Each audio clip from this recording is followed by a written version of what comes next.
Hola, buenas madrugadas. Aquí llegamos, una cita más, una semana más. Ya estamos listos para iniciar nuestro viaje. 4 nuevas horas nos esperan para explorar mundos desconocidos. Eso es que aquí en Radio Nacional de España, no os confundáis, nos gusta. Y para encontrarnos con nuestro primer invitado, a lo mejor hay algún cambio respecto a ese avance que os hemos anunciado. Hay sorpresas esta noche. Nos vamos hasta Barcelona. Es una de las primeras personas que en este país habló de temas misteriosos. Incluso los llegó a llevar al cine. Se trata de Sebastián Darbó. Bona nit, Sebastián, ¿cómo estás? Bona y mágica y misteriosa nit. ¿Cómo estás? Amigos de toda España, de Radio Nacional y sobre todo a ti, Miguel. Buenas noches a todos. Mucha gente se va a sorprender que estés en el programa, ¿eh? Que mucha gente se va a sorprender. Es para mí un orgullo estar en tu programa. Y para mí que no solamente por ser tu programa, sino por ser quien eres, que también eres de los pioneros. Muchas gracias. Han pasado años, ¿eh? Llevamos un montón de años en esta historia. No me digas nada. Empecé en eso a los 16, 18 años y tengo 62 el día 25 de 62. Bien llevados. ¿Y por qué te metiste tú en esto, Sebastián? Mira, es una cosa, me parece una cosa genética. Yo tenía un abuelo que era zaurí, en el sur de Cataluña, en las tierras del Ebro, en la frontera con Aragón, en el sur de Aragón también, y se dedicaba a encontrar vetas de agua, o sea, en ríos subterráneos, con una varita de avellano, y también encontraba vetas de minerales, o sea, de minas, ¿no? Entonces, a mí me sorprendía cómo este hombre, pues con su varita, podía encontrar dónde estaba el agua, y según las vueltas que daba la varita, sabía cuántos metros de profundidad. Esto a mí, bueno, me intrigó. Además, tenía una abuela que curaba por gracia, parecía un osteópata.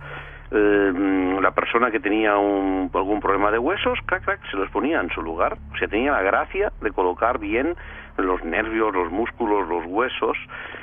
Y claro, todo eso a mí me intrigaba muchísimo. Y así fue como empezó a germinar mi interés por el misterio. Qué curioso. No he dicho que haces un programa que se llama Misterio San Sebastián Darbó en RAC 1 y que, bueno, has hecho programas en televisión española, en otros muchos lugares, hablando de todo esto, e incluso en el cine. Has hecho una trilogía, fuiste quizá la primera persona que hizo una trilogía de cine fantástico. Sí, mira, mi carrera es larga. Empecé, si me permites que te lo explique en poco sí. tiempo, empecé en televisión española en los años 60, cuando no existía ni Prado del Rey. Empezamos los primeros programas de misterio, mucho antes que Fernando, que se integró en los años 70 y pico. Fernando Jiménez de Rosa, me refiero. Sí. Empecé en la SER también en el año 72.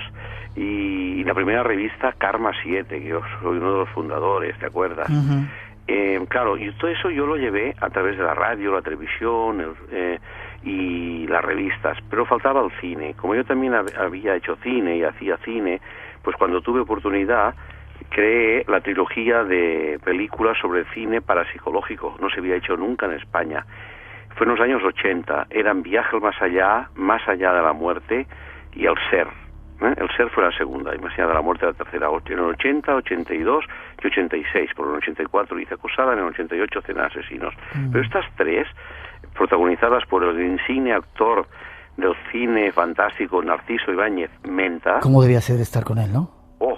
Si te explico las cosas que me pasaban con él, es increíble los fenómenos que se producían además y lo que sabía este hombre. Bien, pues cuando hice estas películas, fíjate que estamos hablando de principios de los 80, el señor Spielberg no había hecho historias extraordinarias cuando hice Viaje a Más Allá. Y cuando hice El Ser no se había rodado el Poltergeist, por ejemplo, o el Ente, no lo sé. O sea, fuimos precursores. Y este año la Academia de Cine me lo ha reconocido y me ha hecho un homenaje como reconocimiento al nacimiento del cine fantástico español con mis películas. Ojo, había otras, más bien de terror, como todas las que hacía el Paul Nash, que era El Hombre Lobo, ¿no? Fantásticas. Pero el cine parapsicológico, que ahora está tan en boga, pues no se había tocado, ¿sabes, Miguel? Y gracias al cine, cultivamos el interés de muchas personas hacia estos temas, que luego se compraron libros, revistas, y creció toda una afición y todo un sector. Lo curioso además es que esas películas, Sebastián, estaban basadas en hechos reales, casos que tú habías investigado, ¿no? Sí. Yo recuerdo haber visto, creo que era Viaje al Más Allá. Qué increíble, cómo me gustó. Viaje al Más Allá es una película que pasa en la cima de los Pirineos, en la frontera con Francia, en donde se reúnen una serie de personajes y los reúne un editor para hacer un Dosier, y todos estos personajes que se reúnen han sido protagonistas de historias extraordinarias de más allá.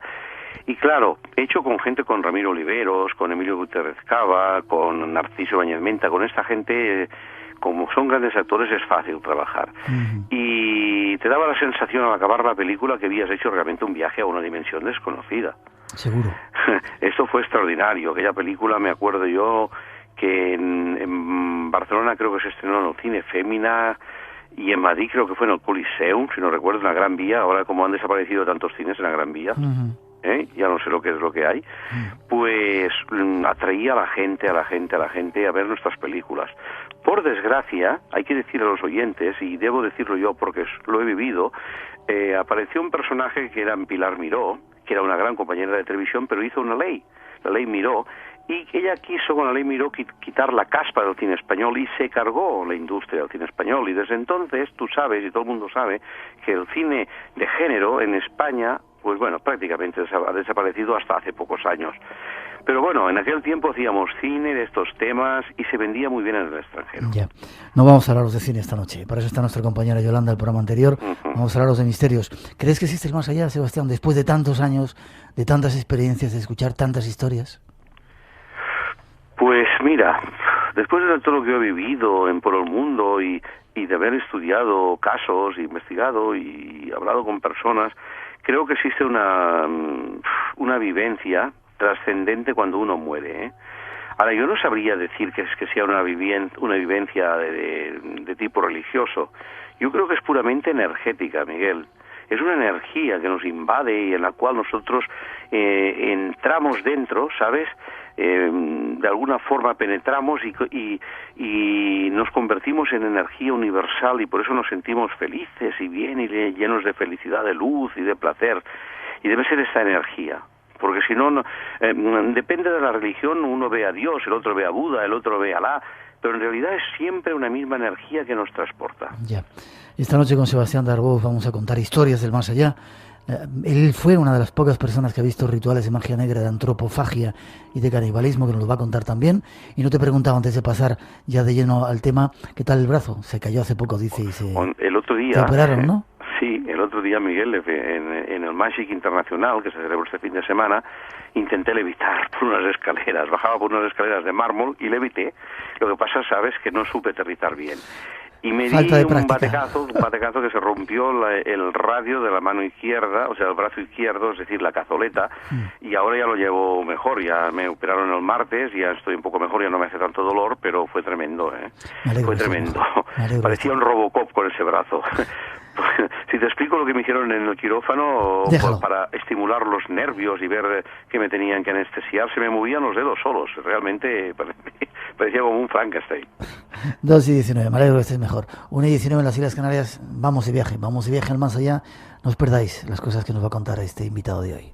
Cuando son las 2:22, 1:22 aquí en directo en Radio Nacional de España, con Sebastián Darboux, viajando hacia el mundo del más allá. ¿Has escuchado la introducción, verdad, Sebastián? Sí. Oye, yo ya efectué una investigación sobre la vida después de la muerte, en los años 80, debía ser, hacia finales de los 80, cuando hacía la serie Cataluña Misteriosa en televisión española.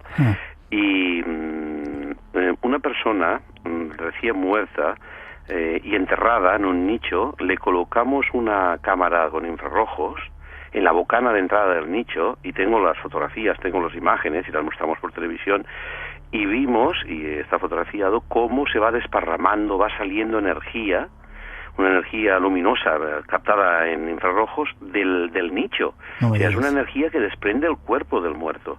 Entonces, ¿qué es? ¿El alma? ¿Es humedad? ¿Es la parte somática? ¿Qué es? ¿Es la energía que dice Einstein que se transforma y cae en el suelo, informa una planta, la planta se va como una vaca? En fin, este ciclo energético, pero eso lo llegamos a investigar y lo tenemos documentado. Ya. Curioso. Vamos a hablar de historias, si te parece, de más allá. Yo no sé si fue en tu película que hablaban por primera vez, yo creo, de la chica de la curva. En la película, esa trilogía que hiciste, hablabas de la chica de la curva. Sí. Un caso real. Tienes razón, Miguel. Fue la primera vez que se trató. Sí. La historia real ocurrió era un viajante, no era una mujer. Era un viajante y lo tenemos documentado. Y era un viajante que estaba donde ocurrió esto, en un puente, lloviendo una noche, cerca o encima del pueblo de Tordera. Este hombre fue visto en ese momento en medio de la carretera y le subieron en el coche, llevaba un maletín. Sí. Bueno, le transportaron hasta una ciudad, una localidad de la Costa Brava que se llama Playa de Aro.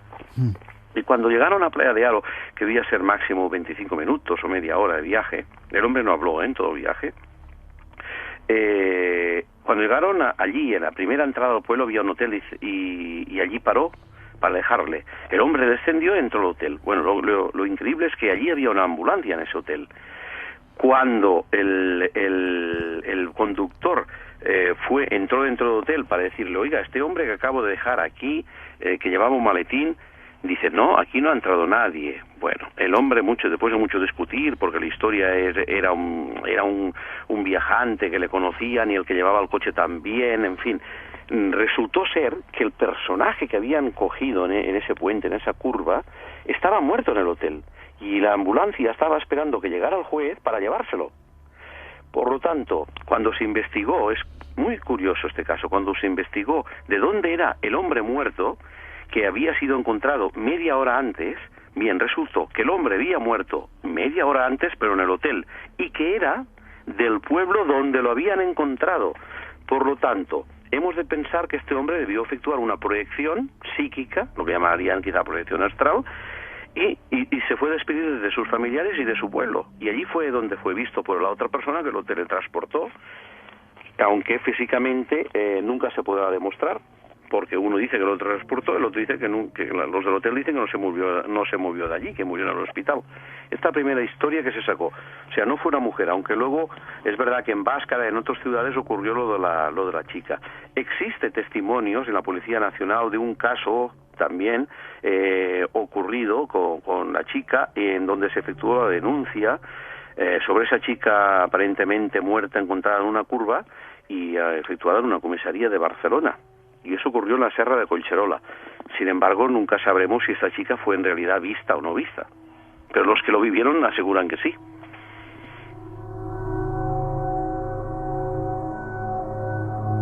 ¿Y esa historia del viajante es una historia real que comprobasteis vosotros? Sí, incluso en el año 73, 74, en un libro escrito por Julio Roca Montañola, si te acordarás, sí, sí, que creo que se llamaba Investigaciones o casos de parapsicología, lo publicamos con nombre y apellidos, y en la película también sale. Y luego hay un libro sobre la verdadera historia del viaje al más allá de la película, en donde se explica los detalles y los nombres de todo el mundo que participó en esta historia y comprobado, ¿eh? El hotel todavía existe, el pueblo también, el puente también. En este caso, en el caso lo que pasa es que la carretera ya ha quedado un poco secundaria, y ya no es la carretera de antes, ahora la gente pasa por otras carreteras, pero todavía existe mucha gente que estuvo involucrada en esta historia. Qué curioso. Ese era uno de los casos que tú contabas en esa película. ¿Había más? Sí, había uno de una curva también, pero este todavía fue más alucinante porque fue un caso de premonición mortal de un chico que estudiaba en la Facultad de Medicina en Barcelona y que bajaba desde Blanes a Barcelona a estudiar toda la semana, y los fines de semana subía a su pueblo, que Blanes está hacia el norte, hacia la Costa Brava.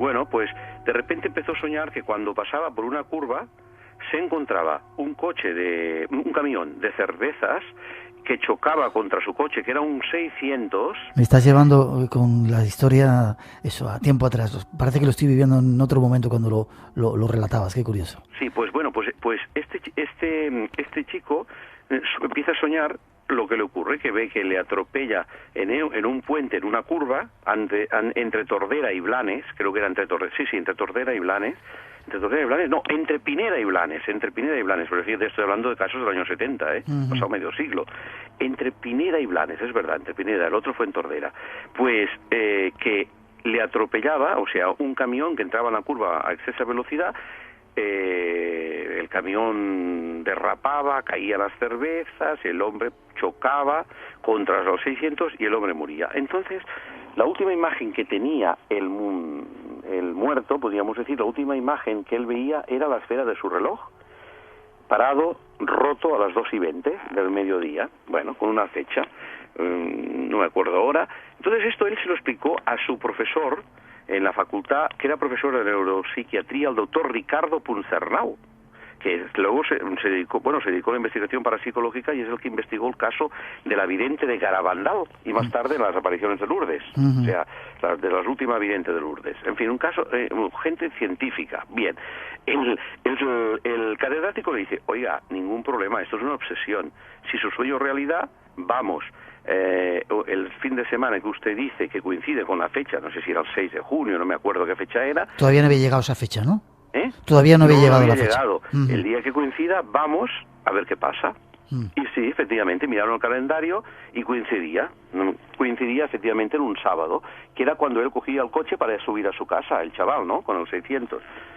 Y vamos allí, y yo es que te lo puedo asegurar, porque estaba allí con Puncernau y todo, y efectivamente, a la hora llegamos allí y nos esperamos en una especie, yendo hacia Barcelona, hacia el norte, a la izquierda, un hostal, una especie de hostal que todavía está, aunque está abandonado. Esperamos a ver qué pasaba. Llegamos antes de la hora. Pues tú sabes que a la hora exacta entró un camión de bebidas carbónicas, que creo que era de la casa DAM, y patinó y provocó un accidente allí, pero el chaval se salvó porque había soñado esta premonición, este sueño premonitorio, ¿no? Entonces nosotros, el doctor Ricardo Puncernau, el psiquiatra, el neuropsiquiatra, pensó que, bueno, era una premonición, solucionado el sueño, ¿no? Ya había ocurrido y él se había salvado gracias a la premonición. Bueno, pues acabó el curso, el chaval se fue de vacaciones a su pueblo, allí en Blanes, y cuando acaban las vacaciones vuelve hacia Barcelona para empezar el curso. Pero como tenía que empezar el lunes, en vez de bajar el domingo, que es cuando bajan todos los domingueros y las caravanas de las costas, dice, pues nada, bajo el sábado. Y vuelve a pasar por el puente. Y cuando pasa por ese puente, que no iba de Barcelona hacia Blanes, sino al revés, de Blanes hacia Barcelona, pero es el mismo puente, el mismo lugar, va y choca contra un camión que creo que era de la Casa San Miguel, pero también era de cervezas y de bebidas alcohólicas. Choca contra ese camión y se mata. Cuando se encuentra el reloj, marcaban las 2:20.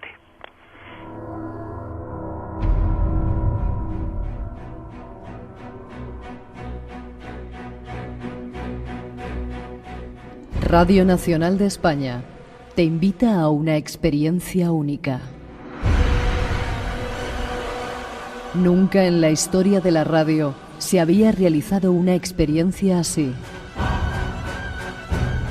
Mantente atento a la sintonía del espacio en blanco en Radio Nacional de España. Estamos seguros que tardarás mucho tiempo en olvidarlo.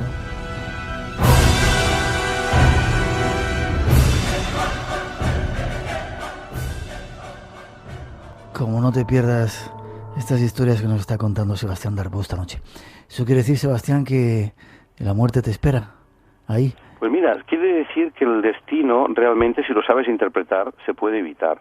Yo no quiero decir que esté escrito, pero si tú, conforme pasas por un lugar, vas aprendiendo o vas adquiriendo esa memoria de los lugares por donde pasas y vas percibiendo lo que te puede ocurrir, llegas a elaborar el futuro. Es como si te elevaras de una dimensión, ¿no? Imagínate que todos los oyentes que nos están escuchando estamos siempre dentro de un coche viviendo en tiempo presente y el coche funcionando. Sin embargo, el coche va pasando por la carretera y va dejando atrás el pasado, ve los paisajes del futuro y detrás de la curva, ve los paisajes del presente y detrás de la curva ve el futuro, pero no lo ve porque hay una curva. Entonces, si esta persona tuviera la oportunidad de elevarse, por ejemplo, sobre un puente y pudiera ver lo que hay detrás de la curva, quizá vería el camión que viene en contradirección, o por la izquierda, y se apartaría y evitaría el destino. Esta es la facultad que tienen algunas personas que presienten la muerte. Otras no lo saben interpretar y se matan. Por eso hay estos accidentes. Ya. Curioso. ¿Qué otras experiencias te han llamado la atención en este tiempo que llevas? Bueno, en el caso del viaje al más... Y claro, yo son muchos años, ¿sabes, Miguel? Y me han pasado de todo, pero en el caso ese del viaje al más allá, como hay varios casos que me sorprendió cómo la gente se cumplían esos casos mortales y no se podían evitar.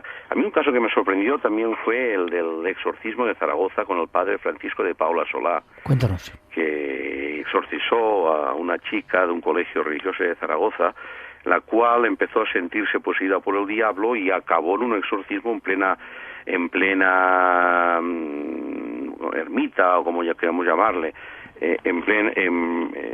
¿cómo se llama? La basílica. En la capilla, en la capilla del colegio, en donde la chica, al ser tocada por el agua bendita, ¿no?, y al ser atacada por el ritual del exorcismo, bueno, tuvo un ataque de histeria, que solló un bote, un brinco, y salió levitando por encima de los bancos de la iglesia. Debía haber unos 14 metros, más o menos, o 13 o 11, casi tocando los respaldos de los bancos hasta darse el gran tropezón contra el altar.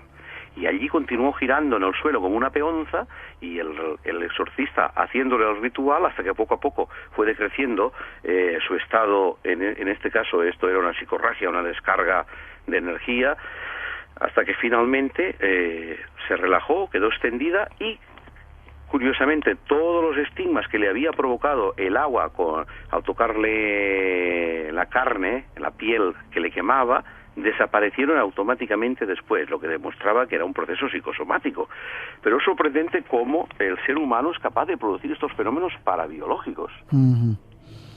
¿Crees en la existencia del diablo, en la existencia del mal? A ver, no creo en el diablo ni creo en Dios, pero sí creo en un poder maligno, porque lo he visto y sé las consecuencias. El poder maligno sí que existe. Tú sabes que el diablo es una personificación del dios Pan, físicamente, el de las bañas, el de los cuernos, pero sí que hay un poder maligno, y tú que has investigado mucho por el Caribe lo sabes, que puede llegarse a hacer daño. O sea, realmente no es que sea un diablo físicamente o morfológicamente un diablo, pero que sí que hay a veces una fuerza maligna, una voluntad de hacer mal. Esto sí que creo, como hay gente que tiene la voluntad de hacer bien. Atento, luego nos va a contar algunos casos que ha vivido Sebastián Darbó en primera persona de magia negra y de canibalismo. ¿Contactos con seres fallecidos? Bueno, a mí me ocurrió, he investigado muchos, pero a mí me ocurrió uno que demuestra que la telepatía existe con las personas allegadas a uno, afectivamente allegadas, ¿no?, con familiares. En primer lugar, os he de decir que el término telepatía, que significa distancia, y patía viene del patos griego, que significa afección, emoción. O sea, la telepatía, para que se produzca, tiene que existir una emoción, entre madre e hijo, marido y mujer. Por eso es imposible que se produzca con el número de la lotería. Por eso nunca lo aciertan, porque no transmite nada. Bien, pues a mí me pasó perfectamente una noche, en las 7 de la mañana, quizá, de noche, invierno, lloviendo, y me despierto en casa, en Barcelona, no sé por qué. Me levanto y me voy a mirar por el balcón, todavía de noche lloviendo, y vivía en un chanfrá, en una esquina, en donde la casa de enfrente la debía tener a unos 100 metros, por lo tanto no lo tenía cerca, más o menos, 75, 80 metros. Miro y veo en el balcón de la casa de enfrente a mi abuela. Mi abuela, que se encontraba en una residencia de monjas en Tortosa, en el sur de Cataluña, muy mayor, y la veo enfrente, en el balcón, que se despide de mí. Yo no me lo puedo creer, me siento en el sofá. Ella no podía estar allí, evidentemente, ¿no? Evidentemente estaba a 180 kilómetros además mi abuela era ciega y sorda, ya era muy mayor. Y la veo en un balcón de un 6º piso o un 5º piso, más o menos, en Barcelona, saludándome, despidiéndose. Bueno, ¿era ella seguro? Bueno, yo te juro que la vi, o sea, la vi por lo que pasó luego. Yo la vi, digo, no puede ser que sea mi abuela, una alucinación. Efectivamente, caigo, me siento sobre el sofá, y pasan 3 segundos y llama al teléfono. Eran las monjas del hospital de Tortosa. Oiga, su abuela acaba de morir. Vamos a ver, ¿qué pasó aquí? Mi abuela ya no tenía hijos, solo tenía a su nieto, que eso era yo, Y esta persona, más tarde me enteré, cuando estaba muriendo, en trance de muerte, dicen las monjas de allí, solo pedía que se lo dijeran a su nieto y se acordaba de su nieto, que era yo. O sea, esta mujer pensó en mí en el momento de morir, mi abuela, y porque yo estaba en aquel momento relajado durmiendo, se produjo una interacción psíquica entre la abuela y el nieto, y yo lo vi. O sea, algo me despertó que mi abuela no lo sabía interpretar hasta que vi la imagen, y cuando vi la imagen seguro que era el momento que ella debía pensar en mí y se moría. Y esto es subjetivo, yo sé que es una alucinación ideoimaginativa, yo soy psicólogo y sé lo que es, pero que el fenómeno depende, en este caso de clarividencia, está claro. Como les ha ocurrido ahora en la guerra de Vietnam y en la guerra de los árabes con los americanos, hay reportados bastantes cientos de casos de padres que en Estados Unidos, o madres, percibían que su hijo había muerto en un combate en Irán, en Irak o en Vietnam, y al día siguiente llegaba el oficial del ejército para comunicarles que su hijo había muerto la noche anterior. Esto se produce, Miguel, muy frecuentemente, y no tiene nada que ver con los llamados videntes que trabajan de 8 a 8 todo el día, no tiene nada que ver, estos son tarotistas, no tiene que ver, pero esto es una evidencia espontánea, ¿sabes? Y es incontrolable, y se produce entre dos seres humanos que tienen unos lazos de unión afectiva. Esto es cierto que existe. Por eso también, cuando efectuamos experiencias en laboratorio, es difícil superar la consistencia superar el índice de azar. Porque producir estos fenómenos con números o con cartas Zener no emite ninguna emotividad. En cambio, entre padres e hijos, madres, padres, abuelos, es muy frecuente que se produzcan de forma espontánea y esporádica estos fenómenos de percepción extrasensorial. Sebastián, ¿tú no crees entonces? O sea, dices que podías... Eso es algo de la mente. ¿No crees que a lo mejor el espíritu de tu abuela que estaba marchándose en ese momento quiso despedirse de ti, o el espíritu de los hijos de esos americanos que estaban falleciendo, a punto de fallecer o ya fallecidos en la guerra, querían despedirse de sus padres? ¿No crees que puede ser el espíritu? ¿Crees que es otra cosa? Vamos a ver, dentro de las ciencias psíquicas, cuando llamamos psiquismo, psiquiatra, psicología, parapsicología, el término psi significa alma. Entonces estamos hablando de lo mismo.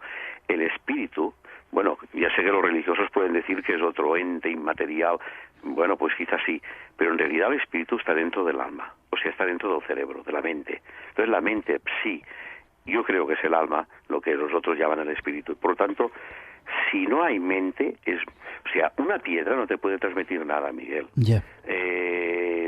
Tiene que ser un ser vivo el que te lo transmita. O lo que sí puedes es que una piedra o un castillo, tú lo sabes bien, o un objeto impregnado por la energía de otra persona, un sensitivo puede percibirla y explicar cosas extraordinarias sobre esa piedra, ¿no? Pero en realidad es siempre el ser humano quien produce el fenómeno. Ya. Tenemos un montón de preguntas de gente ya que nos están que quieren preguntarte cosas, pero antes 2:42 seguimos. Hay otra introducción que queremos, datos nuevos a aportar en esta conversación que estamos teniendo con Sebastián Darbó. El teléfono sigue en marcha por si queréis participar, 900-137-137, teléfono gratuito, y hay 5 premios, y espacio en blanco @rtve.es, nuestro email por si queréis intervenir. Más datos que queremos dar. ¿Estás a gusto, Sebastián? Sí. Precisamente la Ouija en los años 70 la investigamos mucho. Por eso.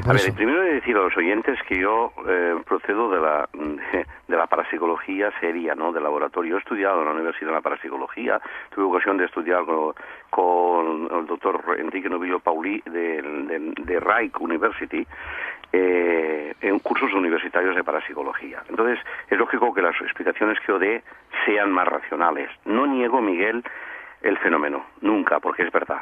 Ahora, la explicación a veces no es tan crédula como algunos creen. Es verdad lo que acabáis de decir en vuestro programa, que abre las puertas.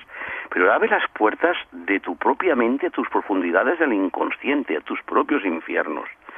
Según sea la moral y según sea los conocimientos, las creencias de cada persona, la Ouija te puede responder más negativamente o más positivamente según sea la persona consultante, ¿sabes? Efectuamos experiencias precisamente con físicos sobre la presión del dedo sobre el máster, sobre la planchette o sobre el vaso o sobre lo que le quieran llamar. En realidad es el máster, como se le llama. Y hay un momento en que se presiona de forma, podríamos decir, casi inconsciente, ¿no? Casi realmente inconsciente, porque no se hace por voluntad, sino a través de un proceso neurofisiológico, que es la teoría de Chabrol, que mueves las terminaciones nerviosas de las yemas de los dedos para que se desplace hacia la derecha o hacia la izquierda.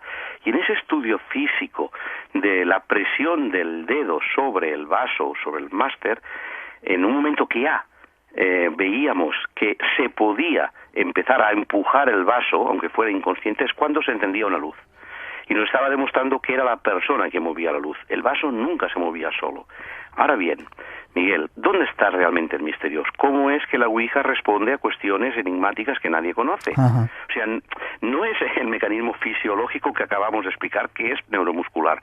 Por el mismo motivo se mueve el péndulo. Desde luego, el radiestesista no mueve el péndulo a derecha e izquierda, sino que es con movimientos imperceptibles, casi subliminales, que mueve el péndulo. ¿Pero por qué hacia la derecha e izquierda? Igual que la Ouija. Porque su psiquismo, su sensibilidad es el que lo hace mover. En este caso, el medium o las personas que participan en la experiencia. Entonces, te abre las puertas al infierno y por eso es considerado como un juego maligno, ¿sabes? Porque desemboca la caldera, o sea, imagínate tú, dentro del subconsciente del hipotálamo, tenemos lo que llamaríamos en los sótanos, ¿no? Las calderas, el inconsciente. Allí, aquello si se abre, pueden salir todas las creencias ancestrales, genéticas, del código, de todos tus antepasados y de todos tus problemas, represiones que tengas internas. Y a través de esto se manifiestan. Por eso se manifiestan entidades malignas, porque son son entidades que tú no puedes controlar.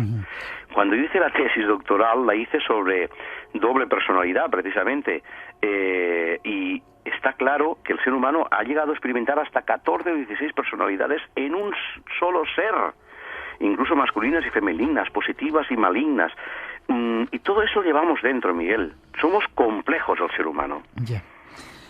Muchas preguntas acerca de la Ouija. Muchas preguntas están llegando acerca de la Ouija. Dice, los contactados con la Ouija pueden hacerte daño, porque claro, si estás diciendo que es nuestra propia mente, para nada tienes en cuenta que puedan ser otras entidades, espíritus, etcétera. No. Nosotros, esto hay que acotarlo. ¿Dónde está el más allá, Miguel? El más allá está donde acaba nuestra epidermis, donde acaba tu cuerpo, y ya empieza un más allá que tú no lo dominas, sin embargo te afecta. Por ejemplo, hiperestesia, uno puede sentir dolor antes de que le toquen, como cuando va al dentista. ¿Sabes? Que empieza uno a gritar, uy, que me hace daño, y todavía no le ha puesto el torno, ¿no?, para sacarle la muela. Esto, la hiperestesia, lo demuestra fácilmente. Personas que cuando les fotografías el aura ves que tienen una capa de sensibilidad que les puedes perjudicar. Por lo tanto, aquí empieza el más allá. ¿Hasta dónde va? No lo sabemos, pero ¿de dónde procede? Pues surge de nosotros, o sea, la energía, tanto en el aura como en todos los estudios que se han hecho, siempre su etiología, su génesis es del ser vivo hacia afuera, no es de fuera hacia adentro, ¿sabes? Es endógeno hacia afuera, o sea, se convierte en exógeno, no es al revés. Por lo tanto, nosotros somos los que producimos estos fenómenos. Y lo que importa aquí, es que tú puedes preguntarle a una Ouija, y yo lo he hecho, incluso con las mesas parlantes, y lo he hecho durante televisión, preguntarle ¿cuántos cigarros llevo en el bolsillo? Y te dice 4. Y va y llevas 4. Entonces, ¿cómo lo sabe este tablero o esa mesa parlante? Pues lo sabe gracias a la persona sensitiva que maneja la experiencia, que maneja la Ouija que es la sensitiva la que sabe, la que tiene esa percepción, la que conoce esa clarividencia, lo que tú sabes, la que lee a través de tu mente lo que tú ya sabes. Yeah. A veces hay cosas que uno no sabe conscientemente, inconscientemente sí lo sabe. Eso las terapias regresivas han demostrado. El doctor Brian Weiss, que funcionan perfectamente. Puedes llegar a recordar cosas de pequeño que no dirías tú que las recuerdas, hasta idiomas desconocidos. Y uno dice, que es un reencarnado. Pues no, puede ser información subliminal que tú has recibido de pequeño y la guardas y en un momento determinado sale. Yo, si tuviéramos más tiempo, te explicaría historias de gente que ha hablado en chino y que luego le hemos encontrado la explicación. En fin, la mente es tremenda y los poderes de la mente, Miguel, son extraordinarios. Afortunadamente, que poco lo utilizamos. Por eso, Miguel, los fenómenos son paranormales, o sea, paralelos a los normales, no son sobrenaturales, como pretende la Iglesia. Mira, el doctor Andrea Rich, que era catedrático de la Universidad Lateranense del Vaticano, si le llegaste a conocer, que ahora ha muerto, le nombraron para que estudiara los milagros de Fátima y Lourdes. Y él me decía en un congreso, ¿sabes que desde que estamos investigando estos fenómenos no hay milagros? O sea, milagros, ¿qué sería? Que uno le creciera en la pierna, el brazo, la extremidad. No, hay milagros de tipo psicosomático, pero y que pueden ser entendidos incluso como milagros porque la ciencia no explica que se pueda regenerar, pero que haya un aporte de materia, que a uno le crezca un brazo, Miguel, esto sería fantástico, esto sí que sería sobrenatural. De momento es paranormal. Te veo muy racionalista. ¿Sabes lo que pasa a mí? Sí. Yo llevo muchos años en parapsicología y incluso yo hice el libro La parapsicología en profundidad, en donde organicé, podríamos decir, todos los fenómenos, y que todavía hoy se dan clases siguiendo este libro por la forma que están los fenómenos organizados y es la explicación y la génesis de cada fenómeno. Por lo tanto, mientras estemos en ese campo, es muy difícil, mientras no solucionamos este campo, no tengamos explicaciones en este campo, es muy difícil encontrar explicaciones mucho más allá, porque nos movemos por la teoría de la economía de las hipótesis. Es verdad ahora, Miguel, que con la física cuántica, con los fractales, podemos tener ya explicaciones, por ejemplo, a psicofonías, parafonías, psicoimágenes, videoimágenes, que antes no podíamos tener, pero que ahora, gracias a los nuevos conocimientos de la física, empezamos a tener. 3 minutos antes de una pausa, y luego vamos a abusar 10 minutos más de ti para que nos cuentes esos casos de antropofagia y de magia negra que has vivido. ¿Cómo se puede explicar casos, nos dicen, fallecidos? Gente que tú no sabes que ha fallecido y de repente te comunica un mensaje, una llamada de teléfono que incluso a veces se ha dado y te dice una determinada cosa y esa persona sabes tiempo después que ha fallecido.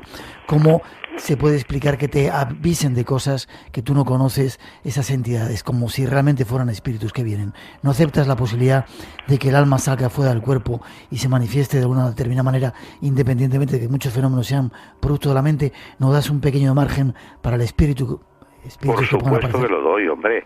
Lo que pasa es que en general el 99% tenemos unas explicaciones de tipo psicógeno, ¿sabes? Por supuesto que tenemos casos inexplicables que no los puedo realmente ni yo ni nadie, ni ningún premio Nobel los puede explicar. Y le doy este margen, pero será mínimo, porque en muchas de ellas encontramos la génesis. Y lo demuestra que cuando hay un fenómeno sorprendente, cuando aislamos el agente percutor del fenómeno, la persona que lo hace, se acaba el fenómeno. Y cuando vuelve a producirse el fenómeno. Ahora bien, que esta persona pueda ser una especie de transductor energético de otro ser, de otra dimensión, podría ser, no lo puedo negar. Sería necio negarlo, Miguel, porque, vamos, los científicos que niegan cosas son unos memos, no se puede negar. Pero lo que conocemos hasta hoy en día en parapsicología, que es paralelo a la psicología, es esto. Lo demás, ¿qué será? Quizá metapsíquica, más allá de la psíquica. Pues quizá sí. En 30 segundos, ¿la magia negra existe? Efectivamente que existe. En realidad existe una sola magia, pero la voluntad de que sea negra existe. ¿La has conocido? ¿La has conocido? Pues yo la he conocido porque a lo largo de mis 30 años que estuve en televisión española... No adelantes mucho, que lo vamos a hacer después, pero simplemente un aperitivo. Sí, solo quiero decirte que me mandaron unos años a vivir al África Negra. ¿A dónde?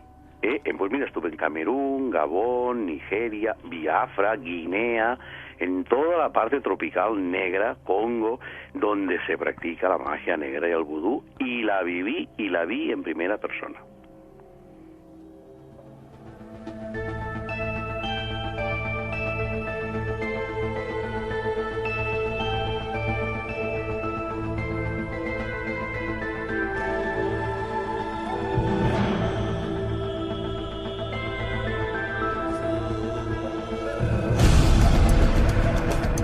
Dos y 57, llegan las noticias, tenemos que hacer una mínima pausa.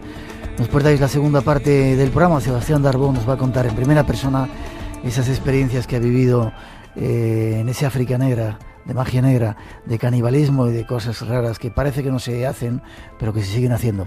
y en la segunda parte nuevos temas están esperando. Hablaremos de Manises, si podemos, la entrevista de Raymond Moody y otras muchas cosas aquí en el Espacio en Blanco. Y mañana no os perdáis la entrevista en exclusiva de Monseñor Milingo, ese obispo exorcista que estuvo en exclusiva en nuestro programa y nos contó cosas increíbles.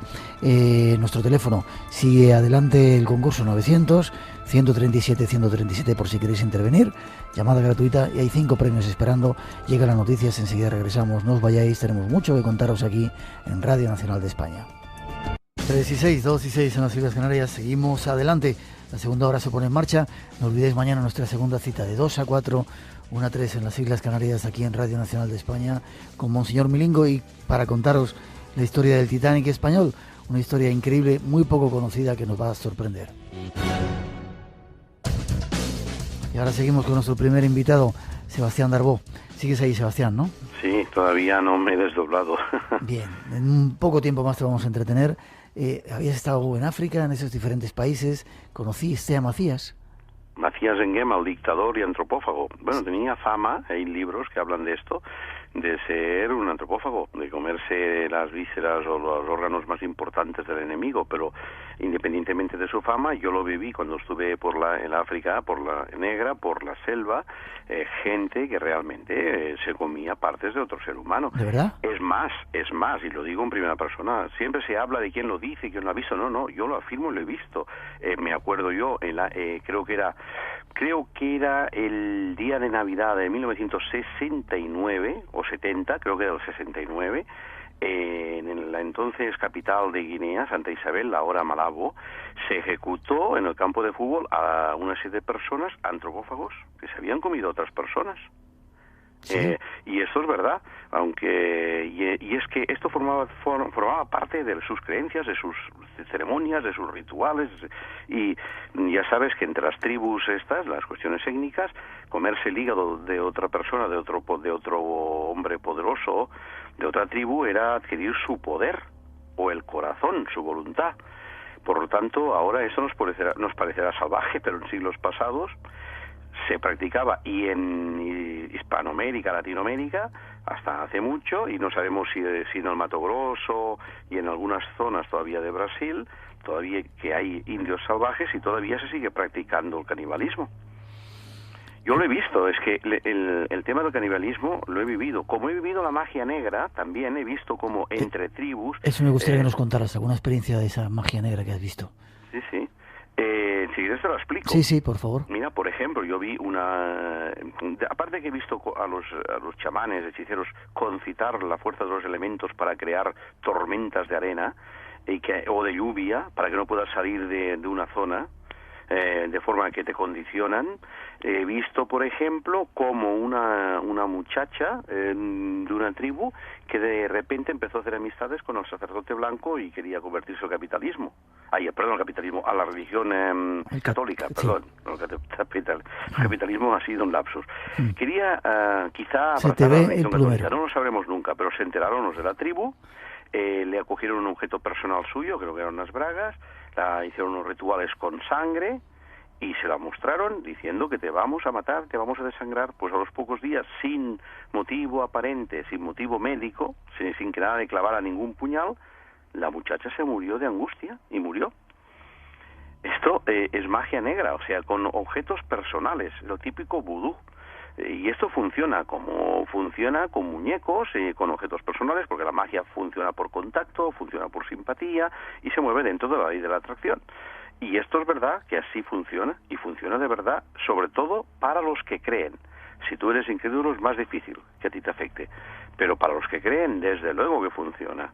Y también he visto, la facultad de los chamanes, como en medio de la selva, por ejemplo, un día nos encontrábamos filmando una talla de árboles en un bosque enorme dentro de la selva, lejos de un poblado, y íbamos con jeeps, y cuando terminamos de rodar en aquel momento este reportaje para Televisión Española, bueno, vamos a volver al poblado, dijimos, y dice el guía negro, un momento, que nuestro chamán tiene que comunicar al poblado que vamos a ir a comer. Pues se fue al lado de uno de los grandes árboles de la selva africana, se concentró, y transmitió a su poblado que en 20 minutos estaríamos allí para que nos tuvieran lista la comida. Oye, fuimos y es que nos esperaban a los 20 minutos. Bueno, 20 minutos o media hora, pero nos esperaban. Y eso lo hacía el chamán de la tribu que nos acompañaba, una especie de protector. Por lo tanto, claro, Miguel, cuando tú has vivido esto en primera persona no puedes negar que existe. Otra cosa es intentar explicarlo, pero que existe, existe.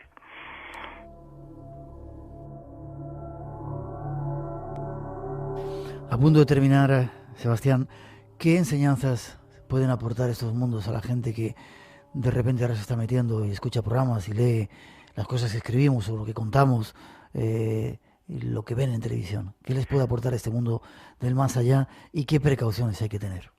Pues mira, la verdad es que para todo el mundo que nos está escuchando ahora a través de tu programa en Radio Nacional de España, hay que decirles que el mundo no es solo uno, el que tú vives físicamente, sino que es verdad lo que decía Paul Eluard, existen otros mundos y están dentro de nuestro propio mundo. O sea, no hay que ir a buscarlos a la galaxia de Andrómeda, están aquí.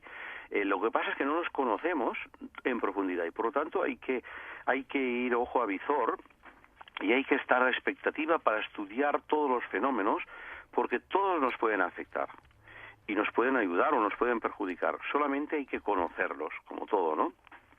Por lo tanto, las cosas no acaban en un simple ser aquí físico que va a trabajar y a comer y a dormir, sino que hay dentro de ti una mente que puedes llamarle espíritu, puedes llamarle alma, puedes llamarle inteligencia superior, puedes llamarle como tú quieras, el alma es el que anima al cuerpo, pero esta es la que nos controla, la que nos domina y la que nos hará ser super seres o superhombres alguna vez.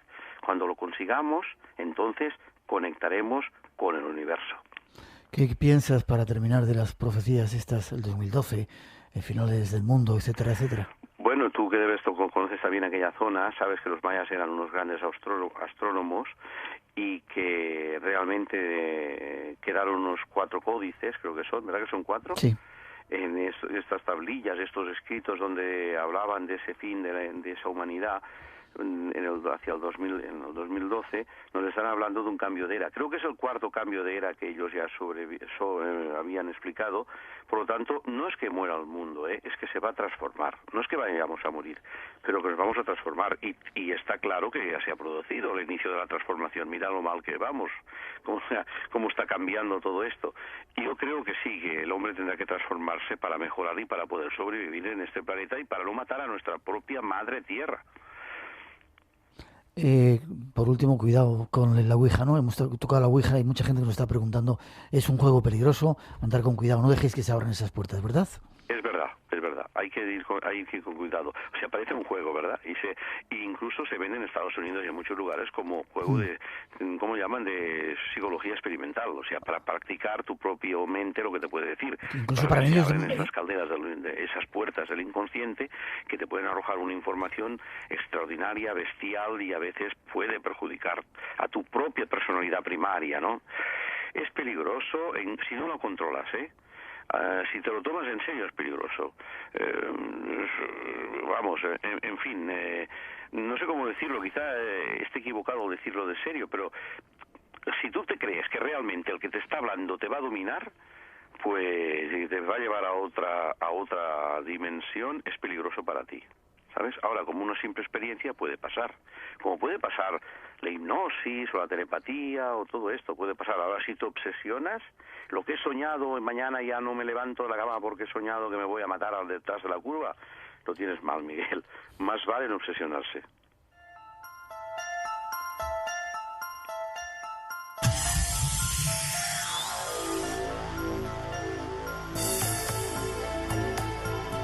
Muchas gracias, Sebastián. Ha sido un placer tenerte con nosotros aquí en el Espacio en Blanco. La última vez que nos vimos fue en Egipto. Espero que no tardemos tanto tiempo. Hace muchos años, ¿verdad? Sí. Egipto sigue estando allí, la tierra maravillosa de los faraones. Otra civilización enigmática que empezó lo más alto y hasta desaparecer. Qué curioso. Nosotros nos vamos haciendo pirámides y luego se entraban debajo de las montañas y al final, a la época de los Ptolomeos, ya no hacían nada. Sí. Nos vamos ahora a final de año para allá. Espero verte. Si hay alguien que quiera conectar contigo, página web o algún lugar donde pueda hacerlo. Yo tengo una página web que todo el mundo puede visitar, que es muy sencilla, www.darbo, sin apóstrofe, DARBO, www.darbo.org. Repito, www.darbo.org. Allí se conocerán todas mis obras y milagros y podrán escribirme si quieren para consultar lo que deseen. A seguir en la brecha, seguimos en contacto. Un fuerte abrazo, te deseo que te mejores. Nos vemos pronto, ¿vale? Oye, yo de agradecerte en nombre de todos los interesados en estos temas la gran labor que estás haciendo a través de los medios de comunicación desde hace tantos y tantos años. Que sigamos y que nos sigamos viendo. Miguel, que la suerte te acompañe. También para ti todo lo mejor. Un fuerte abrazo. Y sé feliz. Gracias. Buenas noches a todos.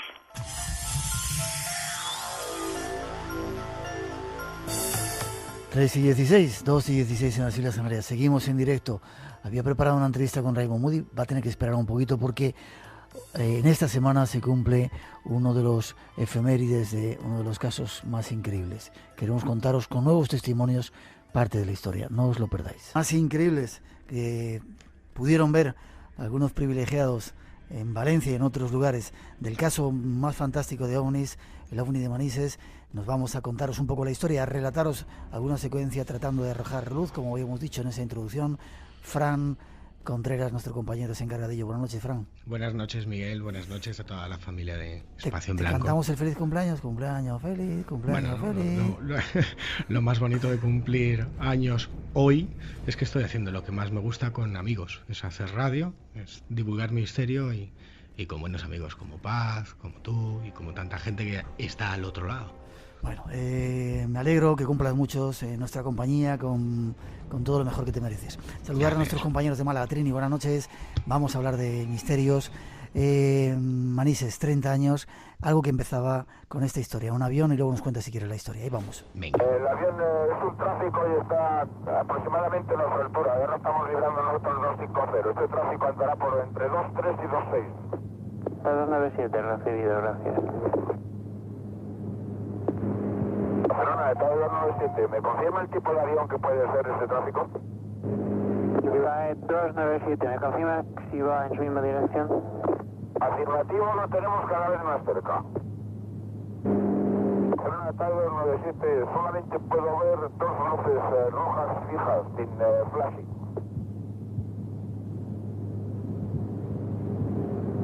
Viva 297, no tenemos ningún tráfico notificado a los alrededores. También hemos llamado a Palma para ver si fuera a nivel 240 inferior y nos ha dicho que no tenían ningún tráfico notificado.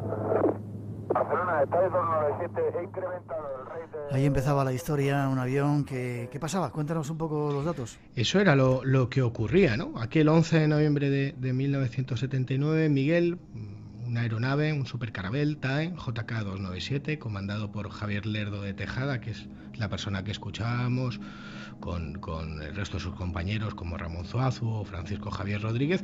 Bueno, tras hacer una parada técnica en el aeropuerto mallorquín de San Joan, en Palma de Mallorca, ellos hacían la trayectoria Salzburgo-Las Palmas de Gran Canaria. Bueno, tras esa parada técnica retoman su ruta y cuando están sobrevolando la vertical acercándose a Valencia, bueno, pues se encuentran con algo que a día de hoy sigue sin explicación 30 años después, ¿no? Lo que todos o muchos de los seguidores del misterio conocen como el ovni de Manises. Un caso único donde los haya, sobrecogedor, incierto, donde podemos no solamente sentir, sino intentar esclarecer el miedo a lo desconocido de los no identificados, ¿no? Javier Lerdo de Tejada iba con 109 pasajeros en ese trayecto Salzburgo-Las Palmas de Gran Canaria y se encuentra con lo imposible y lo notifica al SAR, a la torre de control de Barcelona. Déjame que sigamos escuchando un poco lo que decía, porque a ella se le ve mucho más nervioso, incluso decide. Escuchamos. 297, ¿desea que comuniquemos con algún interceptor de la defensa? Ahora mismo estoy a 290, mantengo 290, me voy para Valencia, rumbo a Valencia. De acuerdo, ¿desea que llamemos a algún interceptor de la defensa? Si es posible, sí, información, porque el tráfico está a menos de media milla y ahora mismo ha bajado un montón, ahora debe estar unos 3.000 pies por debajo de nosotros. De acuerdo, vamos a comunicar con defensa por si sale algo. De acuerdo, ahora mantengo 290, me voy al borde de Valencia. Recibido. Nosotros hemos puesto primario a ver si localizábamos algún tráfico y no nos sale nada. Notifique mientras le sea posible la posición del tráfico. De acuerdo, manteniendo de momento 290, el tráfico se establece otra vez a nuestra altura. Curioso, ¿verdad? Se le notaba al comandante Javier Lerdo de Tejada más nervioso, decide parar en Valencia, algo que debe ser increíble, ¿no? Un avión que cambie su ruta por un objeto volante no identificado. La primera y hasta la fecha la única vez en la historia de la aeronáutica española en que un OVNI, objeto volador no identificado, hacía que una aeronave comercial aterrizara de emergencia en un aeropuerto y el posterior incidente que desarrollaremos ahora. La verdad es que, bueno, los datos están ahí, ¿no? A las 23 horas y 8 minutos aparecen esas dos luces rojas sin flashing, empiezan a maniobrar de una forma inexplicable, subían, bajaban, se acercaban al TAE 297, se alejaban de él y todos podían ver atónitos como algo que no aparecía en un principio en los radares, bueno, pues estaba poniendo en peligro no solamente la aeronave, sino la vida de los pasajeros. El desarrollo de este caso es alucinante, Miguel, y hay que sacarlo del silencio como estamos haciendo esta noche porque todavía sigue sin explicaciones. Javier Lerdo de Tejada aterriza en Valencia y lo más sobrecogedor se fragua cuando ese TAE JK 297 aterriza en Valencia, ¿no? En el aeropuerto de Manises más de 30 personas pueden contemplar a ese intruso del espacio aéreo español sobre la vertical del aeropuerto. Y así lo relataba, o nos lo recordaba Miguel Morlán, que fuera director de las instalaciones aeroportuarias. Si quieres le escuchamos. Yo estaba en el aeropuerto y bueno, nosotros sabes que tenemos una clave para los radares. Cada radar se llama de una manera. Por ejemplo, está el Pegaso que es el de Villatovas, está el Bolero, que es el de Constantina y en Valencia, y está Kansas, llamamos aquí al de Aitana. Pues el rey Aitana avisó, o sea, a la vez que por un lado venía el avión huyendo, pues avisó que iban 4 puntos detrás del avión. Yo estaba cenando y estábamos hablando de OVNI porque habíamos tenido un caso hace unos días. Y de repente me avisan, oye, pues yo era el director del aeropuerto, oye, que avise que viene un avión para acá y salimos todos corriendo. Pero claro, al aterrizar el avión, ya que pusieron en marcha, vino el problema de los pasajeros. Cuando se bajó la tripulación, iban, pero vamos, con las caras descompuestas del piloto, que era Lerdo de Tejada, y la azafata también, y de todo el pasajero era durmiendo, pero yo hablo alemán, y eran austriacos, y hubo 2 chicas que dijeron que sí habían visto las luces, que iban despiertas y que las vieron. Miguel Morlán, el director del aeropuerto, ¿verdad? El ex director del aeropuerto de Manises, bueno, caras desencajadas, dos pasajeras de la tripulación habían podido haberlo sucedido. La situación fue totalmente de tensa, de tensión, ¿no? Los pasajeros de nacionalidad austríaca y alemana fueron llevadas al hotel Azafata. Los administrativos del aeropuerto intentaron que no hubiera problemas diplomáticos. No hay que olvidar que habían aterrizado de emergencia porque un objeto volante no identificado se había puesto en su ruta. La tripulación fue llegada a la base militar que hay al lado del aeropuerto y un total de 30 personas podían contemplar un objeto sobre la vertical del mismo que describieron como una especie de semiesfera de color verde, roja y blanca incluso. Lo más curioso es lo que nos contaba Miguel, o lo que me contaba Miguel Morlán, ¿no? Días antes de este encuentro ya habían tenido la presencia de objetos volantes no identificados en el cielo. Y si quieres le escuchamos. Eso no se sabía, ¿verdad? Días antes había habido también una actividad OVNI. Qué curioso. Ni que había habido días antes, ni como luego te contaré que había habido días después. Pero vamos a escucharle. Había sido un poco antes, estábamos comentándolo. Resulta que hay una empresa que se llama Alcosa, que es Alfredo Corral, una constructora, que hay un parque Alcosa en Sevilla, hay otro parque Alcosa aquí en Alcázar, ¿sabes? Y lo construía en Sevilla y aquí en Valencia. Entonces tenía un avión bimotor de 4 plazas, y el piloto era Pepe Ferreira, que todavía vive por ahí, por localizar está Pepe Ferreira. Y entonces Pepe Ferreira, al llegar encima de Bailén, de unas luces al lado, y llamó al centro de control de Sevilla, cabreado, diciendo, pero coño, ¿qué estáis haciendo? Que me habéis puesto otro avión a la misma altura. Pues ya que los aviones pueden ir más a la derecha y a la izquierda, es igual si es en altura como se organizan. Cada 1000 pies es uno, o sea, cada 300 metros, eso es un nivel. Y dice, oye, que me habéis puesto un avión al mismo nivel. Y dije, lo van a pegar el topetazo, ¿sabes? Y él estaba asustado porque veía la luz al lado, y entonces tal, nada, inmediatamente dice Sevilla. No, es que hay ningún, en ese punto, en ese momento no hay ningún tráfico, vas tú solo.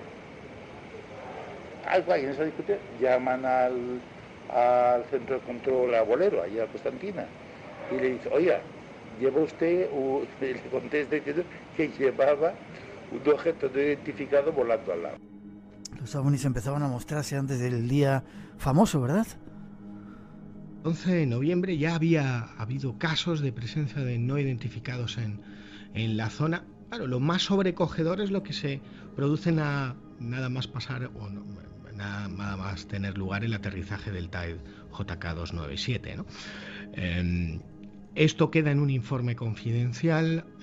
Localizado el intruso, se pide la intervención de un caza, de un avión de la defensa, y a las 00:42 minutos de la noche despega desde la base aérea de Los Llanos un Mirage F-1 comandado por el entonces capitán Fernando Cámara, hoy teniente coronel, ubicado en el cuartel general del Ejército del Aire en Moncloa, Madrid, y comienza a buscar a ese intruso. Yo prefiero que le escuchemos a él, ¿no? Vamos con ello.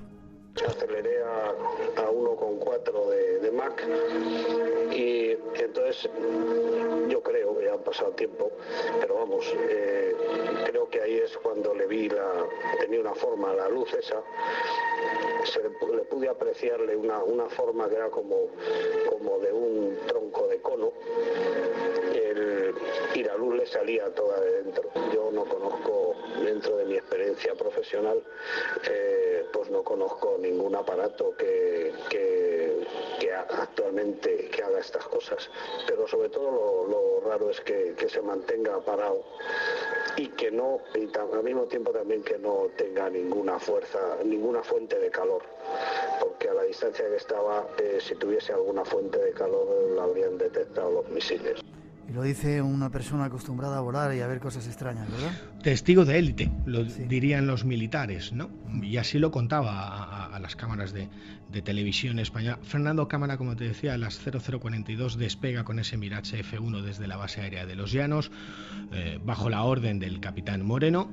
En un primer momento no observa nada, a pesar de que los radares tanto de Pegaso como EVA identificaban una serie de ecos de tráficos no identificados en la zona, hasta que finalmente localiza un punto que él, y así lo recordaba en las entrevistas que he podido mantener con él, un punto luminoso con unas tonalidades rojo, blanco y verde, y justo en ese momento empieza a tener una serie de interferencias en su radio, una especie de señal de baliza de emergencia, y lo que es más sobrecogedor, ¿no? Fernando Cámara, y así lo ha narrado en diferentes ocasiones, durante alrededor de unos 10-15 minutos persigue a ese intruso, le llega a tener delante, un poco más abajo de su morro, identifica, como lo hemos escuchado, que tiene una forma troncocónica, de donde emana esa luz, es decir, hay un artefacto, un objeto, y lo que es más, no sé, aterrador, o por lo menos sería aterrador para una persona con su experiencia,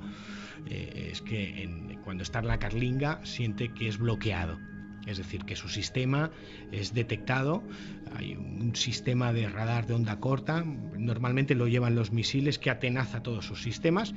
Él pone el sistema infrarrojos incluso, detecta que no tiene calor, no puede apuntar a la nada, es decir, es un momento de caos absoluto y de tensión que dura alrededor de 1 hora y media. 90 minutos estuvo Fernando Cámara persiguiendo a un objeto, a un intruso, completamente desconocido y poniendo en riesgo la seguridad nacional.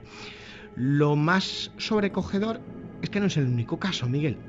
Déjame que un segundito, vamos a escuchar eso, algo que muy poco conocido por nuestros oyentes y los seguidores de este tipo de fenómenos, que ha habido más casos, pero es curioso porque el OVNI estuvo 3 horas dando vueltas por encima de nuestros cielos, ¿eh? Qué curioso. Nunca se ha llegado a saber, y ahora hablaremos un poco de las teorías y explicaciones, ¿no? Hubo 5 puntos detectados por el radar EVA 5. Se tardó bastante en localizar esos ecos de origen desconocido completamente. De hecho, por ejemplo, a Fernando Cámara, cuando él está sobrevolando el espacio aéreo español, llega a la vertical de Valencia, a pesar de que le dicen de que están ahí, no los ve, no los localiza, tarda casi casi una hora en poder localizarlos y fuera lo que fuese aquello, Miguel se desplazó a una velocidad vertiginosa porque en tan solo 15 minutos hace un trayecto de persecución a esas velocidades Valencia-Zaragoza. Tremendo. Algo sobrecogedor. Tan sobrecogedor es lo que vamos a escuchar ahora. Esto no es nuevo. Las persecuciones entre aeronaves y objetos volantes no identificados se han sucedido durante muchos años y quizás vamos a escuchar uno de los primeros. Ocurrió el 4 de noviembre de 1970. Su protagonista se llama Luis Carballo. Tuvo lugar en la base aérea de Zaragoza. Iba pilotando junto con un compañero suyo, Juan Alfonso Sáez, dos F-86 en un ejercicio, en una maniobra, y fíjate cómo se lo recordaba nuestro añorado Fernando Jiménez del Oso. Le escuchamos. En octubre 69-70 aproximadamente, entonces estaba destinado en una unidad de la Defensa Aérea Española, una unidad de caza. Volábamos los aviones Sabre F-86 y era durante el desarrollo de un ejercicio periódico mensual, un ejercicio Red Eye, conjunto con las Fuerzas Aéreas Americanas. Y salimos a volar de alarma, un scramble simulado, dirigido por el radar de tierra. Nos dirigió a una traza desconocida, supuesto enemigo del ejercicio,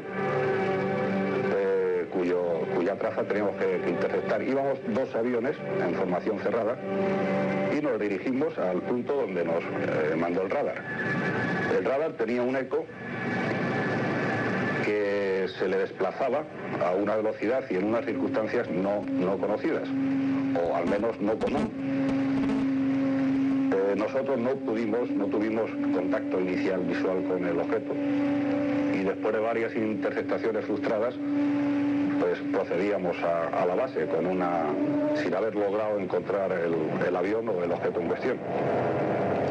Ya de vuelta a la base, vimos a la posición de nuestras 11 de reloj, vimos un brillo, pensamos que era un avión del ejercicio, del bando supuestamente opuesto, y nos dirigimos hacia él para efectuar un combate simulado. Cuando estuvimos cerca, vimos que el objeto no era un objeto con una forma usual ni conocida de avión, era una especie de huevo metálico vertical, y nos sorprendimos, pero fuimos hacia él. Entonces nos sorprendió el que por mucho que subíamos y que mirábamos hacia él, jamás le pudimos dar el morro. La proa de nuestro avión de nuestros aviones nunca le pudo enfilar. No llevábamos ni cámara ni armamento, era un ejercicio simulado. Pero, para mayor sorpresa nuestra, no solo nos overchutó en idioma aeronáutico, sino que se situó exactamente en mi cola. Yo era el segundo avión. Y se nos pegó en la cola. Lo veíamos perfectamente. No sabíamos qué hacer, se lo dijimos al radar, lo tenían detectado dos estaciones de tierra del radar de la defensa, y entonces, después de un tiempo, teníamos ya problemas de combustible y nos recuperábamos en nuestra base de Zaragoza. Curioso, no era la primera vez, ¿eh? Sí, y estamos hablando de quizás una de las primeras persecuciones, cazas ovnis. Y, bueno, Miguel Morland, 24 horas después, era entrevistado por el coronel jefe de la base aérea, así como 2 días después por el general jefe de la tercera región aérea. Desde 1968 todo aquello relacionado con los ovnis era materia reservada, Miguel, y se había emprendido la investigación oficial, ¿no? A pesar de los grandes titulares que hubo en la prensa pidiendo explicaciones, no hubo ni un solo comentario, ni una sola nota al respecto de qué es lo que había hecho aterrizar a ese TAE JK297 en el aeropuerto de Manises, hasta el punto de que un año más tarde, y ante el silencio oficial gubernativo institucional, bueno, acaeció lo que es la primera pregunta sobre el tema OVNI en nuestro país. El 26... Tremendo tuvo que ser para que llegara hasta el Parlamento, ¿verdad? El 26 de septiembre de 1980 se elevan las primeras preguntas interparlamentarias al Congreso de los Diputados. Ha habido 3 en total, a lo largo de estos años. Pues esta es la primera, sobre el fenómeno ovni en nuestro país, por parte del diputado socialista Fernando Mújica, hoy defensor del menor, al entonces gobierno de UCD, que fueron publicadas en el Boletín Oficial del Estado el 14 de octubre del 80, y las 3 preguntas eran sencillas. ¿Qué clase de aparato o aparatos provocó el desvío de un avión supercarabel de la compañía TAE en la noche del 11 de noviembre de 1979?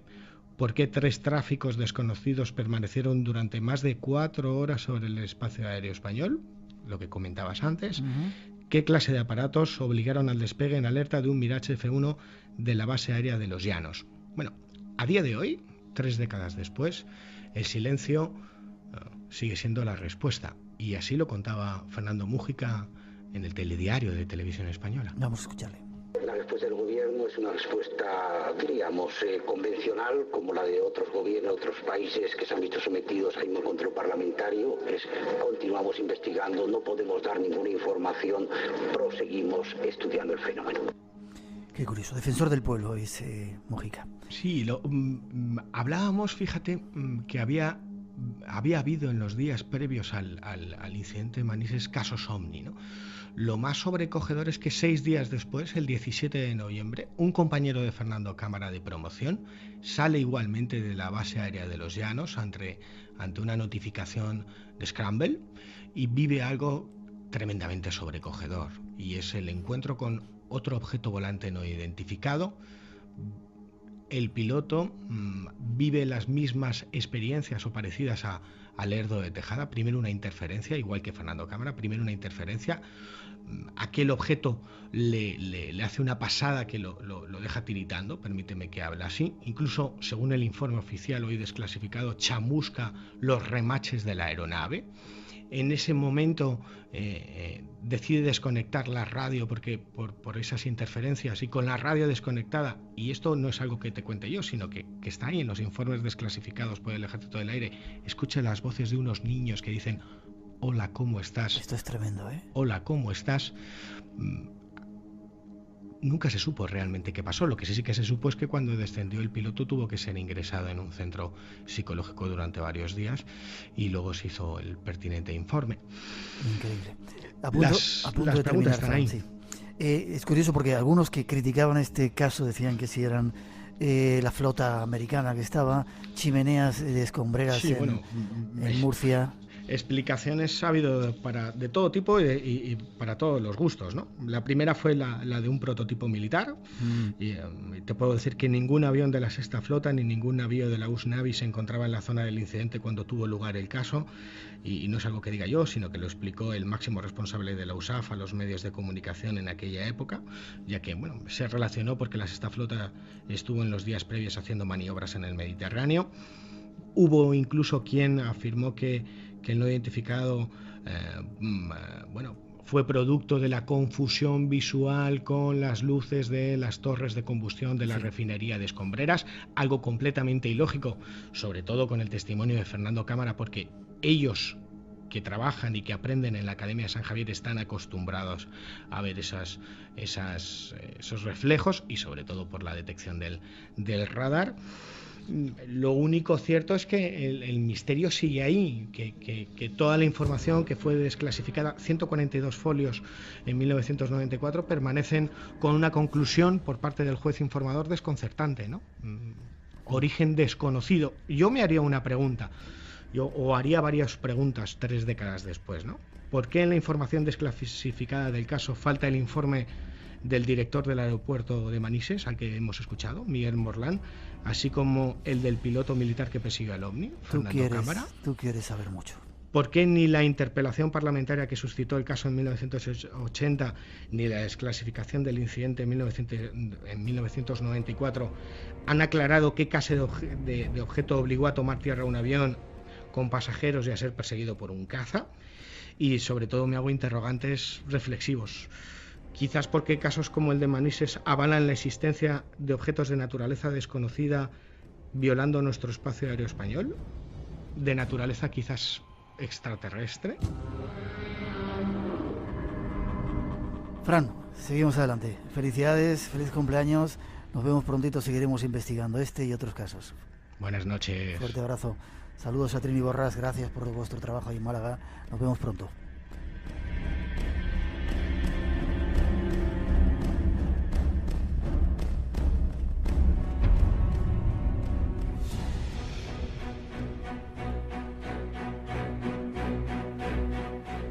Radio Nacional de España te invita a una experiencia única. Nunca en la historia de la radio se había realizado una experiencia así. Mantente atento a la sintonía del espacio en blanco en Radio Nacional de España.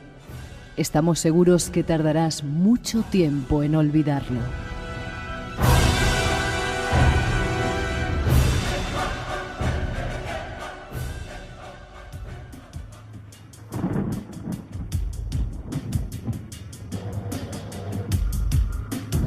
Y 43, 2 y 43 en las Islas Canarias, seguimos en directo y seguimos adelante. En esta época, nueva época del espacio en blanco, queremos sobre todo dar respuestas. Muchos de nuestros oyentes nos habían pedido que habláramos de este caso de Manises, no conocían toda la secuencia completa, así que aprovechando que se cumplían 30 años en esta semana, os hemos traído todos los datos para completar esa información, todo lo que había disponible. El fenómeno sigue siendo un misterio, el caso sigue siendo un misterio sin resolver, uno de los mayores de la historia. Y ahora seguimos adelante. 900-137-137 es nuestro teléfono por si queréis seguir participando. Nos queda muy poco tiempo de programa para tratar de conseguir un premio. No olvidéis la cita de mañana, hay premios especiales. Y queremos, con Vicente Casaña, buscar la suerte. Una sección que teníamos para daros claves, es lo que vamos a escuchar los próximos minutos.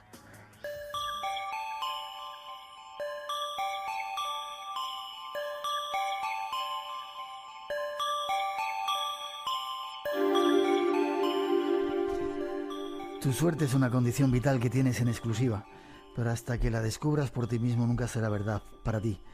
Por eso mismo es importante que despliegues tus alas, que programes tu suerte y que emprendas el gran vuelo de tu vida. ¿A qué esperas? Eso dice Vicente Casaña en ese libro que nos está sirviendo un poco, Tu suerte, el secreto para conseguirla, editado por Espasa, que nos está sirviendo como guía para una sección que queremos hacer lo más práctica posible con él. Buenas noches, Vicente Casaña. Qué bonito Buenas esto. noches, muchas gracias. Y qué chulo es la cantidad de gente que nos está diciendo cosas acerca de lo positivo que le está haciendo. Sí. Un libro precioso en cuanto a la edición y con un montón de claves. Nosotros no estamos muy de acuerdo con eso de la nueva era, todo tan bonito, todo tan así, pero aquí hay que currárselo un poco y eso nos gusta. Capítulo, ¿pero cuál? 4 hoy. 3, ¿sí? Atracción para ir dando esas claves. Sí, pero ¿ibas a decir? Sí, no, que es cierto que hay que currárselo un poco. No queda más remedio, ojalá nos regalaran más cosas, ¿no? O no sé si sería bueno o malo, pero lo que hay es lo que hay. Un poco bastante, hay que currárselo. Hemos estado viendo hasta ahora una serie de leyes que servían un poco para esa felicidad, que como base, Vicente, está para todo el mundo. Sí. La tenemos ahí, y el que no es feliz es porque no quiere, porque es tonto, porque se lo monta mal. ¿Por qué? Porque hay mucha gente infeliz y pasamos muchas épocas de infelicidad. Bueno, pues es muy curioso, pero y es sorprendente, Miguel, la cantidad de gente que no sabe que a ser feliz también se aprende, que a tener suerte también se aprende. Es una cuestión cultural en gran parte. Este libro nos enseña a ser felices y a tener suerte, pues eso es lo que pretendemos, ¿no? Entonces, primero que nada, la gente tiene que saber que a tener suerte se puede aprender. Y ese sería el primer resorte. Entonces ¿puedo cambiar mi suerte? Sí, podemos, ¿no? Porque aunque nazcamos determinados en parte por la genética, por los astros, por todo lo que quieras, con esa otra parte que nos queda de libre albedrío es lo que tenemos que luchar, y eso tiene mucho que ver con la educación y con la cultura. Cuando tenemos acceso a esos conocimientos y cuando con nuestra voluntad somos capaces de enderezarlos por el camino correcto, entonces se pueden obrar auténticos milagros. Y la atracción, efectivamente, como tú bien citas, es una parte fundamental de ello. No puedes pensar únicamente que algo bueno te vendrá o que vas a cambiar tu suerte y quedarte de brazos cruzados. Tú tienes que hacer algo para atraer esa suerte. Y lo primero que tienes que hacer... Espera, no te lances. Todo esto deberían enseñárselo a nuestros niños en las escuelas, ¿verdad? Deberían habernoslo enseñado nosotros también. Ojalá. Porque cuántas cosas equivocadas nos han hecho aprender, o bueno, cuántas cosas equivocadas hemos aprendido. No sé si nos lo han hecho aprender, que este es un valle de lágrimas, que aquí venimos a sufrir, a estar eso sí. y más. Y sin embargo parece que puede ser todo lo contrario si queremos, ¿verdad? Todo lo contrario, claro. Es que tenemos una educación que nos han enseñado efectivamente a sufrir. Es curiosísimo, pero la mayor parte de tratados médicos, de psicología y tal, hasta hace bien poco, porque felizmente está cambiando la cosa, pero la mayor parte eran sobre el sufrimiento, sobre el dolor, sobre la muerte, sobre la tortura. En cambio, qué pocos tratados sobre la felicidad, sobre el bienestar, sobre el placer, que es importantísimo recuperarlo. Pues parece que todo eso se ha pecado en esta cultura, ¿no? Uh-huh. Bueno, pues vamos a intentar recuperar ese tiempo y tratar de llegar a esa felicidad que nos corresponde a todos. Una de esas leyes, la tercera, sería la atracción, estabas diciendo. ¿Qué es eso de la atracción? Sí. Atracción porque tenemos que empezar a pensar que si queremos algo tenemos que atraerlo hacia nosotros, como dos imanes se atraen, ¿no? Y entonces tu actitud, el cómo te pongas, ya tiene muchísimo que ver. Para eso lo primero es que te borres todas las etiquetas que tienes sobre ti, que los demás han puesto sobre ti, que tú mismo te has puesto con la educación, con la cultura de pensar que venimos a sufrir y todo que soy alto, que soy feo, que te soy... Y empezar a recodificarte un poco, ¿no? Mantenerte alejado, como decía Mark Twain, de toda persona que te minimice, que te niegue, que te trate de hundir, que no te apoye, ¿no? Porque una persona grande a tu lado intentará que seas grande, te ayudará a sacar lo más grande de ti. Una persona pequeña, una persona miserable, intentará hundirte.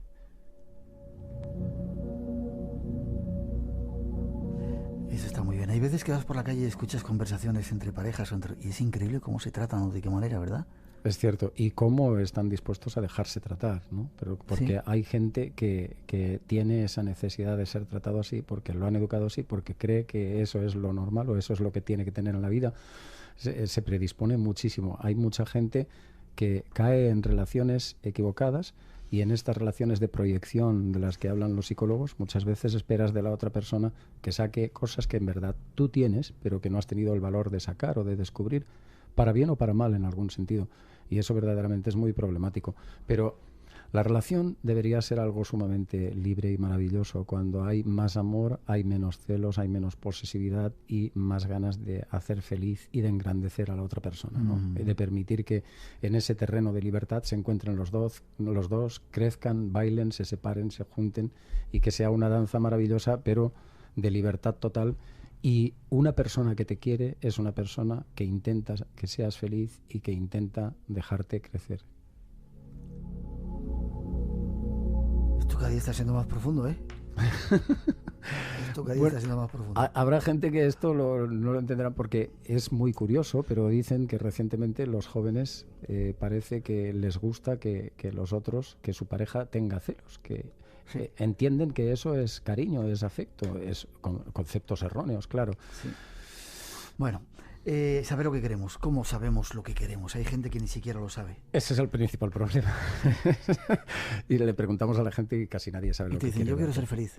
Claro, pero quiero esto no. Estar bien. Porque las metas tienen que ser concretas. Lo primero es descodificar muchas de las cosas, de esas etiquetas que tenemos nosotros que nos hemos colgado, que nos han colgado, como decíamos, y empezar a recodificarnos, empezar a replantearnos desde una libertad absoluta de pensamiento. ¿Quiénes somos? ¿Con quién queremos estar? ¿Dónde queremos vivir? ¿Qué queremos hacer en nuestra vida, ¿no?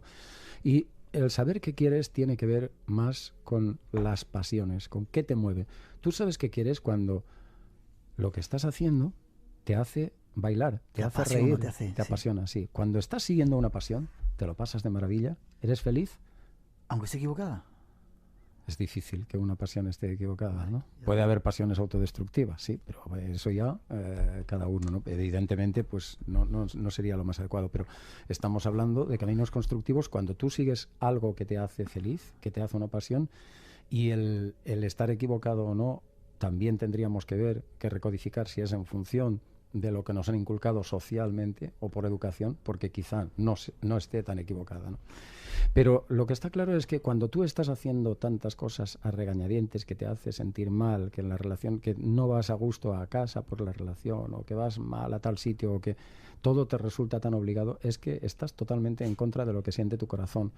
Hay que dejar un poco que los sentimientos te indiquen el camino. ¿Qué me gustaría hacer en la vida? ¿En qué me lo pasaría bien realizándome o trabajando 20 horas o haciendo lo que sea, ¿no? Y entonces pensar de una manera muy libre, absolutamente libre, en lugar de ser esclavos de los pensamientos del dinero y del qué dirán y todo esto, empezar a ser libres totalmente en la manera de pensar, y eso nos puede indicar el camino de saber qué queremos, ¿no? Porque semejante atrae semejante, y ese primer axioma esotérico tiene mucho que ver con eso. Cuando tú te pones verdaderamente en sintonía con tus sentimientos y con lo que te apasiona, empiezas a atraerlo como un imán.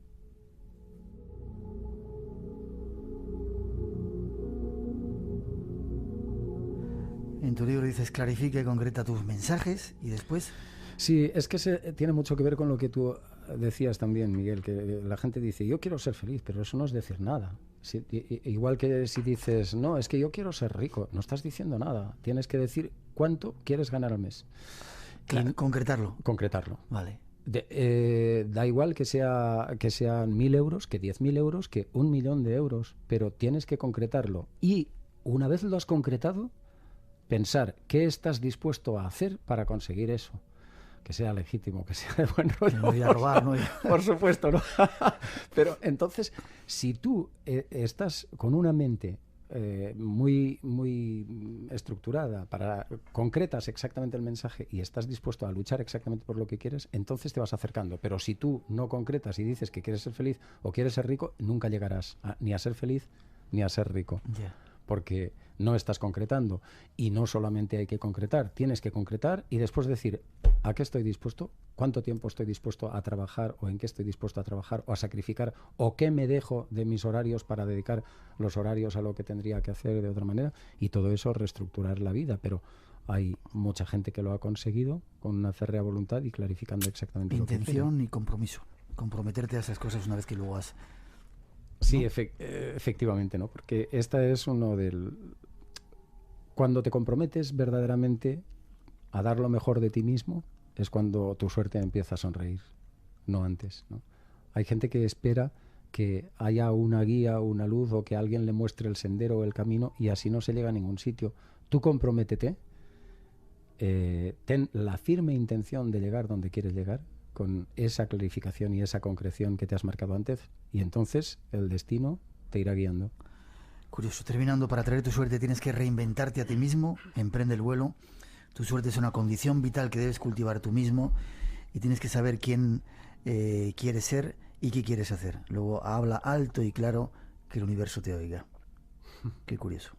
Si realmente lo deseas, te convertirás en un imán de tu suerte, y tu capacidad de atraer las cosas buenas hacia ti no parará de crecer. Y lo curioso es que, aunque parezca difícil, no presentado como lo hacen, decíamos antes, los de la New Age, que todo cambia, todo es bonito, cuando realmente pones esos pasos, esas mínimas premisas, y te comprometes y trabajas, realmente funciona, ¿verdad? Empieza a funcionar muy pronto, además. Es que incluso te cambia las sensaciones, como el cuerpo, ¿no? Que es sumamente agradecido.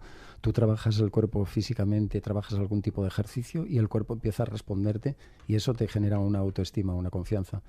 Y es cierto, esta preparación mental, espiritual, empieza a notarse muy pronto, porque el universo va de buen rollito con nosotros y nos escucha.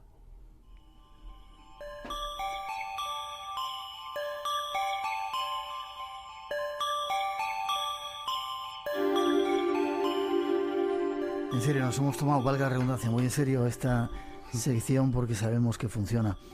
Si queréis aprovecharla, será un placer para nosotros. Vicente, el libro Tu suerte, ahí está para que lo podáis buscar. Página web donde poder conectarte, hablar contigo, enterarse de las cosas que haces. No hemos dicho que eres director de la revista Tu Suerte, precisamente. Sí. Anuario astrológico, yo no sé cómo haces tantas cosas. Acabas de sacar el anuario astrológico del 2010-2011.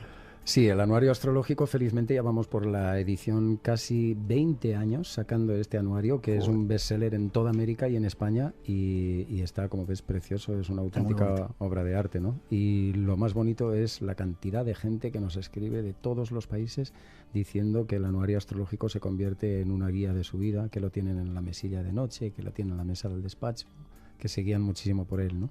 Chulo. Y sí, pueden acceder a él y conocerlo un poco más. Bueno, el anuario ya está en los kioscos, pero si quieren contactarnos y contarnos cosas de Tu Suerte, el libro, de sus experiencias, pues que entren en la web www.buenosaugurios.com o en www.casaña.com. Ahí están los datos. Y Vicente volverá al programa, si queréis algo para él ya sabéis también que podéis comunicaros por las vías normales del programa en una semana, o vete a saber cuando los dioses, mejor dicho, los astros quieran, por aquí aparecerá para contarnos cosas, pero seguro que aparece. Gracias, un placer. Muchas gracias a ti, Miguel, un fuerte abrazo.